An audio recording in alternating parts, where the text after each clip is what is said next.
बोलती है जब तक व्यक्ति के साथ खुद नहीं बीतती तब तक नहीं बदलेगी। ये बात आप ध्यान रखें कि आप अब जैसे एक बात और इसमें एक एग्जांपल जो दिमाग में आया है, राम जी की कृपा से हनुमान जी को ही क्यों दक्षिण दिशा में भेजा गया। अब जैसे रामायण का एक पार्ट है कि चारों दिशाओं में सेनाएं भेजी गई, कोई पूरब में, कोई पश्चिम में, कोई उत्तर में। हनुमान जी को दक्षिण में क्यों भेजा गया? क्योंकि दक्षिण में ही समुद्र था और हनुमान जी ही उस समुद्र को पार कर सकते थे और हनुमान जी को ही उन सबसे होकर गुजरना था। किसी को मोक्ष मिलना था, किसी को क्या होना था, किसी को क्या होना था। तो ये बातें हैं। वहां पर जाकर फिर लंका की जो वो थी देवी, जो लंका की रक्षा कर रही थी, उनको पहले से ब्रह्मा जी का वरदान था कि जो आएगा, जो एक मुष्टि का प्रहार तुम्हारे ऊपर करेगा, तो तुम्हें तुरंत ही समझ में आ जाएगा कि राक्षस जाति का, राक्षस कुल का नष्ट होने का समय आ गया है। एग्जैक्ट वही हुआ। तो हनुमान जी तो मतलब सब कुछ। अब वहां पर जब हनुमान जी सीता माता के ऊपर पीछे जो पेड़ था उस पर बैठे थे, जो ये एग्जांपल हमने हर बार दिया कि रावण तलवार चला रहा था, हनुमान जी तो डिगे ही नहीं। हम होते तो कूद पड़ते।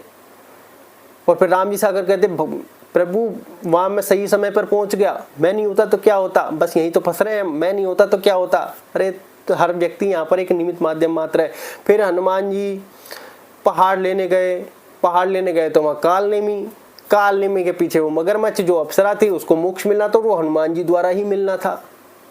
मेन चीज वो हनुमान जी द्वारा मिलना तो हनुमान जी ही पर्वत लाएंगे। तो हर चीज एक योजना की तरह ही आगे बढ़ रही है। फिर और अगर नियति योजना की देखो तो कुंभकर्ण कब मरता कि कोई ऐसा व्यक्ति जो 14 साल से जिसने न तो कुछ खाया हो और न सोया हो, और लक्ष्मण ऑटोमेटिकली उसी दिशा में आगे बढ़ रहे हैं। भैया ने दिया कि ये लो, ये तुम्हारे हिस्से का है, रख लो, उसने रख ही लिया, खाया नहीं। जब बाद में इन चीजों का पता चला कि हम तो तुम्हें फ्रूट देते थे, तुमने खाया क्यों नहीं, कि आपने कहा कि ये तुम्हारे हिस्से का है, रख लो, आपने खाने का कभी बोला ही नहीं। और जो वो निद्रा थी वो अपनी वाइफ को वो दे चुके थे, उर्मिला को। तो ये सब नियति की तो योजना है कि मेघनाथ को सिर्फ वही मारेगा जो 14 साल तक ना कुछ खाएगा ना सोएगा। लक्ष्मण ऑटोमेटिकली वहीं आगे बढ़ रहे हैं।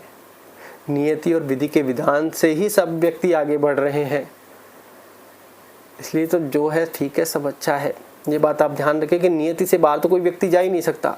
भाई ईश्वर ने हमको बनाया है और उसी के अनुरूप ये ग्रह बनाए गए हैं कि आप ये सारी व्यवस्थाएं देखिए, ये पैरामीटर्स हो गए हैं, ये राशि आपको मिल गई है, उसी के अनुरूप काम करते हैं। जैसी आपकी राशि है वैसे ही आपका वेशभूषा है। आप ये सोच रहे होंगे कि यार ऐसा कैसे, तो जो व्यक्ति सवाल उठाते हैं या फिर ऐसे, आप एक बार जो मैंने एक्सपीरियंस किया है वही आपके साथ शेयर करता हूँ कि आप अपना नाम देखना ओरिजिनल, ये नहीं है टिंको पिंको विंको, आपका नाम शुरू से कुछ और चल रहा होगा। जन्म पत्री में जो आपका पहला अक्षर निकला है, अगर ओरिजिनल नहीं है तो नहीं है। जिसका ओरिजिनल है, जिसके पास अपनी जन्म कुंडली है, उसमें ये देखना कि आपका चंद्रमा है वही राशि होती है लगभग, इतना ही हमें ज्ञान है। उस राशि के अनुरूप हो सकता है आज आपका नाम कुछ और हो, उस राशि के अनुरूप आप गूगल पर ही डाल लेना कैसा स्वभाव है आपका। आप कहोगे कि यार ऐसा ही मैं काम कर रहा हूँ,